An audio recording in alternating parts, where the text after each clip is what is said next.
이스라엘 백성들이 애굽을 향하여 얼굴은 돌려놓고 그들의 삶의 방향은 아수르로 끌려가게 되었습니다. 애굽은 고대로부터 지중해 일대에서 이집트 문명이라고 하는 강력한 제국을 형성을 했었습니다. 그리고 아수르는 갑자기 신흥 강국으로 등장을 하면서 그 사이에 끼어 있었던 이스라엘은 어디에 붙어야 자기들이 살 수 있을지를 고민하지 않을 수 없게 되었습니다. 그래서 전통적으로 이집트와의 관계가 좋았기 때문에 계속해서 이집트와의 관계, 즉 애굽과의 관계도 호의적으로 유지를 해야 됐었고, 강국으로 등장하고 있는 아수르의 눈치도 보아야만이 살 수 있었습니다. 그래서 양쪽에서 줄다리기를 하다가 결국에는 아수르에 의해서 패망하게 되어지는 이런 비극을 경험하게 되어집니다. 우리나라가 광해군 시절에 저 중국이라는 나라에서 그동안 명나라가 우리나라를 보호해주고 또 우리나라는 그 명나라를 4대 섬겼습니다. 그러다가 지금의 만주, 백두산 그 중심으로 해서 새롭게 일어난 여진, 즉 청나라가 등장을 합니다. 그때 우리나라에서는 줄다리기를 하는 겁니다. 우리는 계속해서 명나라를 섬겨야 된다. 배신하면 큰일 난다. 그러나 광해군 같은 이런 사람은, 왕은 아니다. 명은 이미 기울었고 청나라가 후금이지요. 청나라가 이제는 이 동북아시아 일대를 지배하게 될 거다. 그러니까 청나라의 말도 들어야 된다. 결국은 우리나라 조정에서 광해군을 몰아내고 명나라를 계속해서 섬기는 쪽으로 나아가게 되어지지요. 이제 그런 것들 때문에 역사가 퇴보하고 우리나라는 전쟁터로 변하게 되는 이런 비극들을 맞이하게 되어집니다. 이스라엘 역시 어느 편에 붙어야 살지 나름대로 열심히 고민을 하고 또 외교 전략을 구사를 했지만 결국에는 망하게 되었어요. 그 가장 직접적인 이유가 아수르가 강했는데 이집트의 편에 섰기 때문이 아니라 이스라엘은 주변의 나라가 강하고 주변의 나라가 약하고 아무런 상관이 없어요. 이스라엘 백성들이 살 수 있는 비결은 오직 하나님만 의지하는 겁니다. 애굽도 의지하지 않고 아수르도 바벨론도 의지하지 않고 이스라엘은 하나님만 의지를 하면 주변의 상황과 환경과 상관없이 하나님께서는 그들의 보호자가 되시고 그들을 지켜주시기로 약속을 하셨습니다. 오늘날 이 문제는 우리나라가 미국 편에 서야 되느냐 중국 편에 서야 되느냐, 여기도 지금 첨예하게 대립이 될 것입니다. 거의 대부분이 우리는 미국 편에 서야 한다. 미국은 우리나라의 혈맹이다. 6.25 때도 도와주었고 원조도 많이 해줬고 지금까지 우리는 한미 동맹이야말로 우리 대한민국이 살 길이다. 맞습니다. 해야 됩니다. 그런데 아니다. 중국하고도 손을 잡아야 되고 일본하고도 잘 사이좋게 살아야 된다. 그 얘기도 맞습니다. 사이가 좋은데 틀릴 것은 없지요. 문제는 사이가 벌어질 때입니다. 사이가 벌어지게 되면 그때는 적대국이 될 수밖에 없고 싸울 수밖에 없는 이런 일들이 벌어집니다.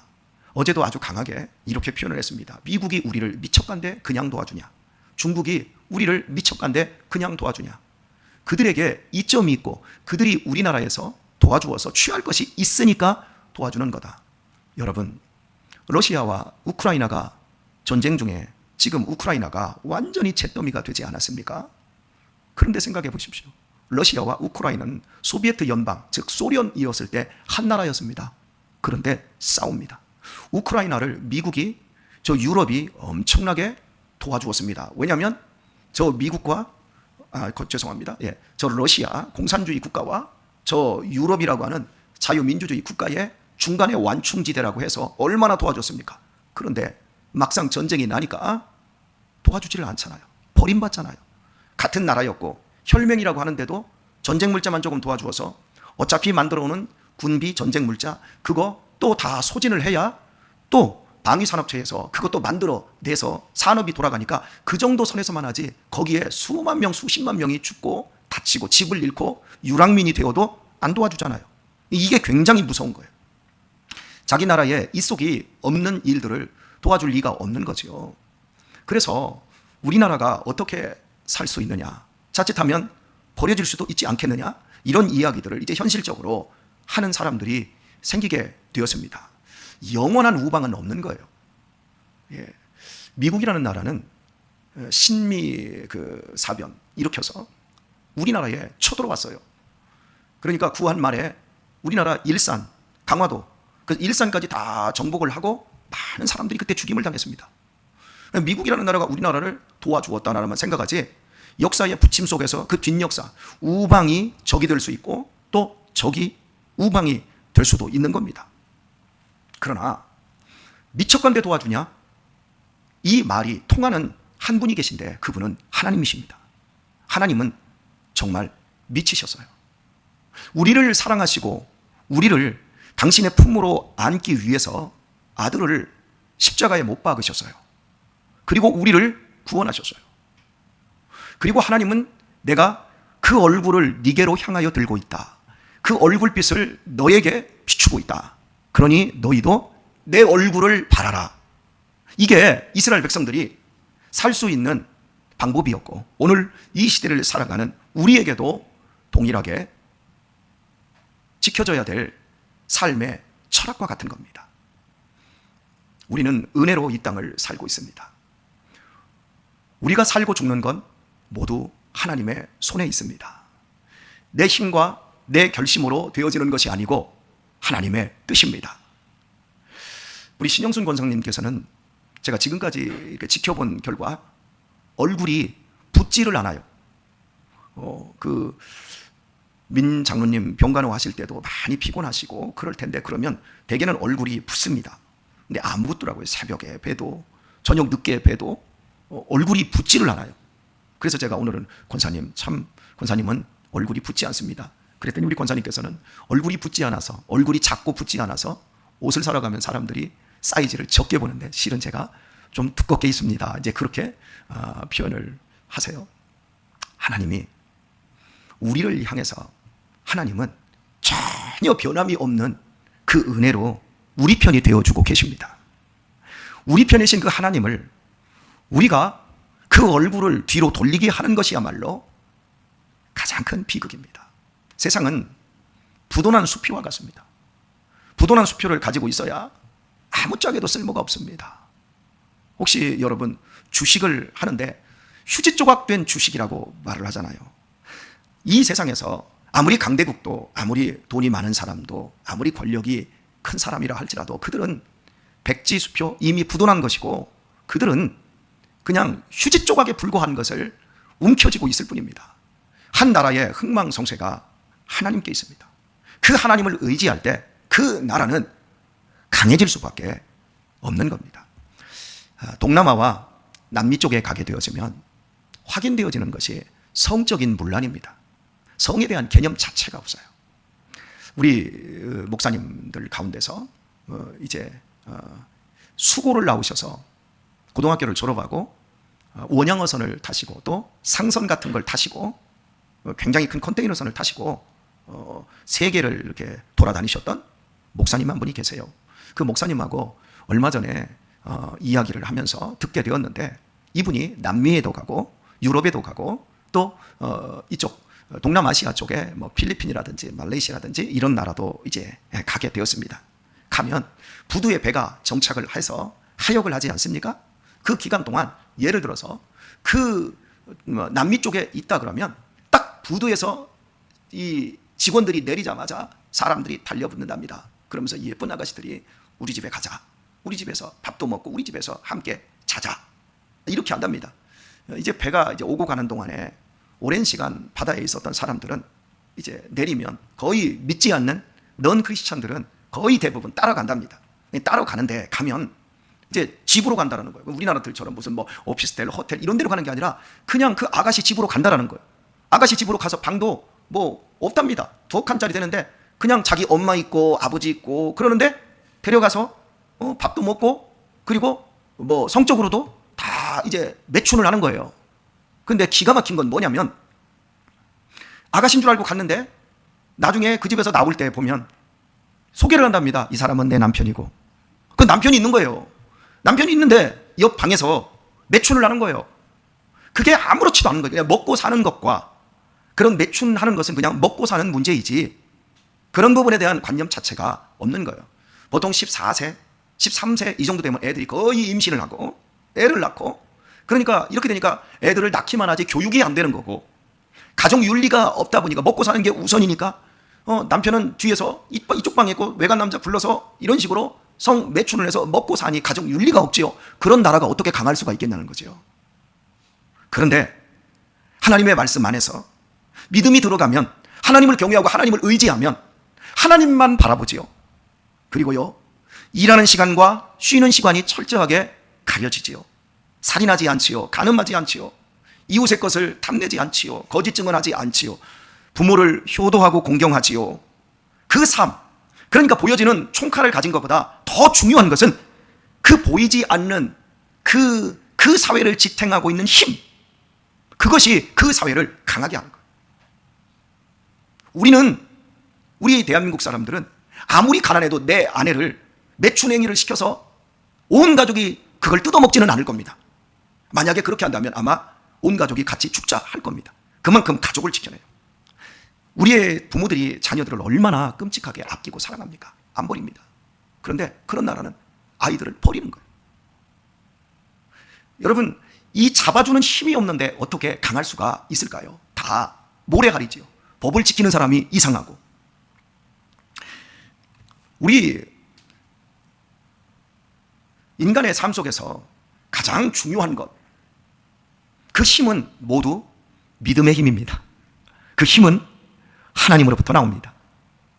읽은 말씀 7장 11절 그 끝부분을 보면 애굽을 향하여 부르짖으며 아수르로 가는도다 말씀합니다. 저희가 갈 때에 내가 나의 그물을 그 위에 쳐서 공중의 새처럼 떨어뜨리고 말씀합니다. 계속해서 세상 사람들은 그물에 걸릴 그 삶을 향해서 나아가고 있어요. 제가 여러분 그물과 품이라고 하는 차이를 어제도 설명을 해드렸습니다. 그물이나 품이나 똑같은 거예요. 내가 느끼는 강도가 틀려서 그렇죠. 혹시 여러분은 수도원에 가보셨나요? 수도원에 수도를 하는 수도사들의 방이 굉장히 작습니다. 한 평 정도밖에 되지 않습니다. 문 딱 닫으면 감옥입니다. 그런데 수도사들의 그 감옥과 같은 그 방을 보면서 사람들은 존경과 경의를 표합니다. 하지만 깜빵, 죄수가 갇힌 감방, 감옥을 보면서 또 거기에 있는 사람을 보면서 경의를 표하지는 않습니다. 똑같은 공간입니다. 똑같이 콘크리트로 만들었습니다. 문 닫으면 똑같은 감옥입니다. 그런데 수도사들의 방과 죄수들의 방의 차이는 어디에 있습니까? 스스로 들어가 갇혔는지 강제적으로 갇혔는지입니다.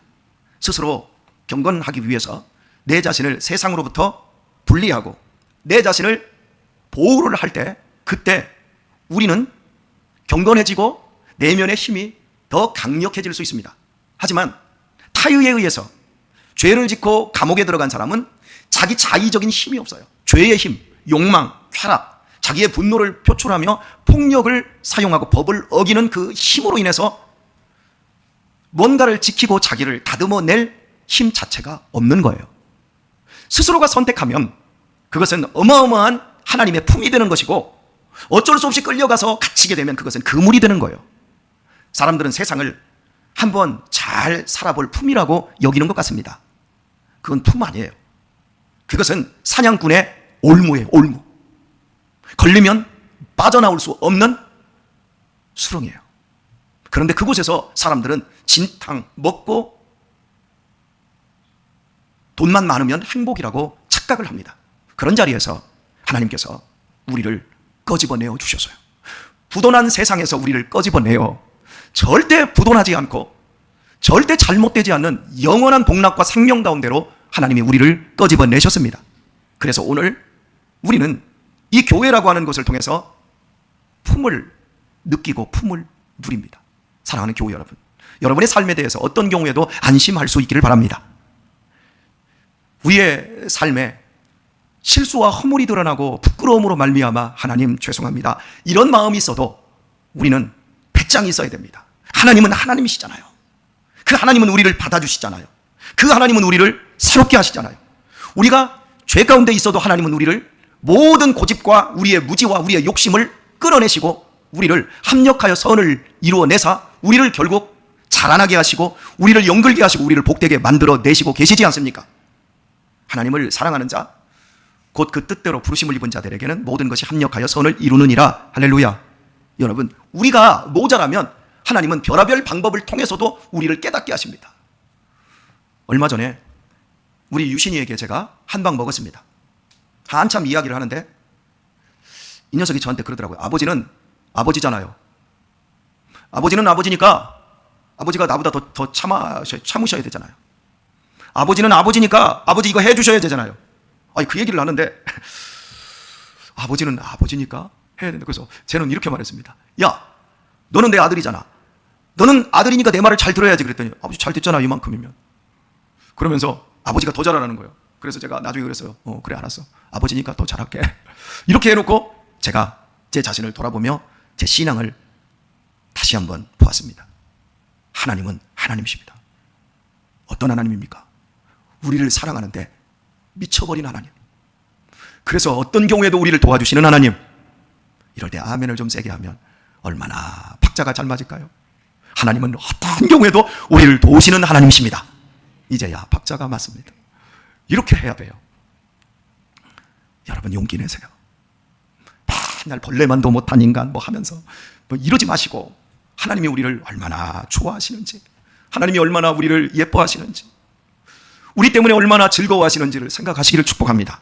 오늘의 말씀 뵙겠습니다. 사람은 거의 비교 우위를 해요. 제가 여러분들보다 좀 나아 보이지요? 택도 없는 얘기입니다. 우리 장로님들이 우리 권사님들보다 나아 보입니까? 그렇지 않아요.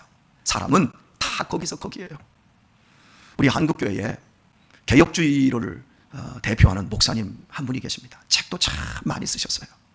그리고 우리나라 그 책을 출판상도 많이 받고, 그분이 쓴 책이 신학서적으로는 미국에서도 영국에서도 일본어로도 번역이 되고 정말 좋은 책 많이 쓰셨어요. 존경 많이 받으셨어요. 그런데 그 목사님이 은퇴 2년을 남기고 작년 10월에 조기 은퇴를 해버렸어요. 왜냐하면 그분이 돈을 너무 많이 뭔가를 해요. 교회 돈을. 그리고 성적인 사건이 불거졌어요. 개혁주의고 청교도주의로 그렇게 성적인 걸 조심하라고 하셨던 목사님 당사자가 그렇게 무너졌어요. 그 얘기를 많은 목사님들이 나누어요. 나누면서 어떻게 그럴 수 있냐 그러는데 저는 한마디도 어떻게 그럴 수 있냐고 못했어요.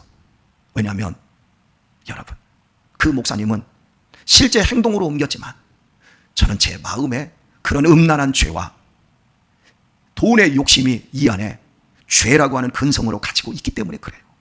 주님께서는 행동한 것과 행동하지 않은 것의 차이를 똑같이 두셨어요. 네가 마음으로 음욕을 품으면 이미 간음하였느니라. 네가 형제에 대하여 라가 저 멍청한 놈이라고 할 때 이미 살인하였느니라. 사랑하는 교회 여러분, 누구를 바라보며 욕하지 마세요.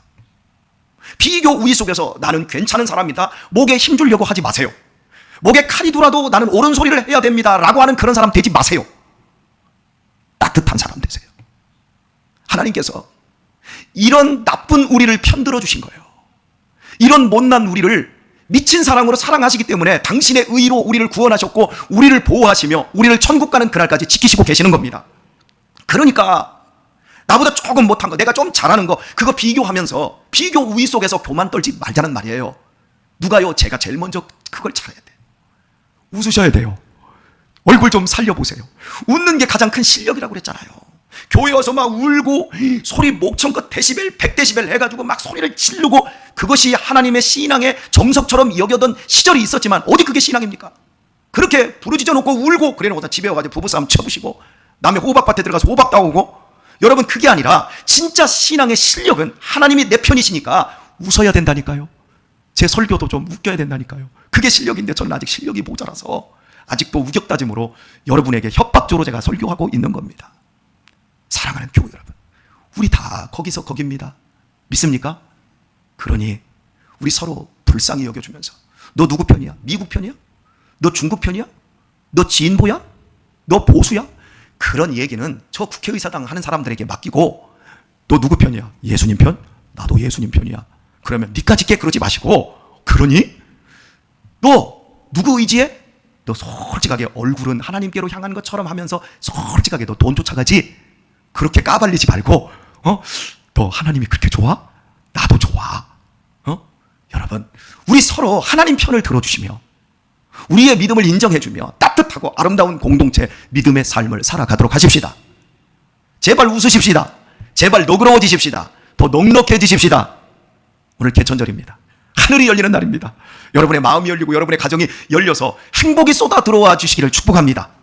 우리 가정에 유아가 어제 그저께 자기의 감정과 아내의 감정이 딱 만나서요. 평생 부부가 평행선을 갑니다. 감정이 안 만나니까 지지고 볶아대고 싸우는 거예요. 부모 자식 간에 옳은 말들은 오가고 그러는데 감정이 안 만나는 거예요. 칭찬과 지지와 격려, 인정, 이게 안 만나지니까 서로 어려운 건데 한 번 딱 만나니까 이 녀석이 무너지기 시작하더라고요. 자기 고집을 꺾더라고요. 왜? 사람은 모두 두려운 인생, 두려운 삶을 살고 있는 거예요. 우리 한 번 딱 만났으면 좋겠어요. 전종호 집사님하고 제 감정이 한 번 딱 만났으면 좋겠어요. 아멘을 안 하시네. 만나기 싫은가 봐. 목사가 무서워서 밥 먹기 싫대. 예. 우리 강대식 집사님하고 저하고 한 번 감정이 딱 하고 진짜 한 번 만났으면 좋겠어요. 그러면 우리 강대식 집사님이 저만 보면 머리 극적이면서 나는 죄가 너무 많아. 이게 아니라 목사님을 볼 때 좋다. 저도 강대식 집사님을 볼 때 좋다. 우리 김경순 권사님하고 저하고 딱 감정이 한 번 딱 만났으면 좋겠어요. 지금 만났다는 표정, 우리는 이미 만났는데 지금 그 표정을 짓고 있는 것 같아. 예, 만났어요. 딱 이렇게 만나져야 돼. 하나님의 감정과 내 감정이 만나져야 돼요. 이 말씀으로 맨날 옳다, 하나님의 세상을 이처럼 사랑하사 독생자를 주세, 이것만 만나지 말고 하나님의 마음을 감정적으로 딱 만날 때, 그때 우리의 마음이 얼마나 녹여지고 얼마나 따뜻해지겠습니까? 이해하셨나요? 오늘도 바로 그 감정으로 서로를 만나주시고 이번 주에 셀 모임 할 때도 그 감정으로 만나주세요. 풍성한 삶이 보장되어 있습니다. 안정된 삶이 여러분 앞길을 아름답게 수놓게 될 것입니다. 이 복된 삶의 주인공들 되시길 예수님의 이름으로 축원합니다.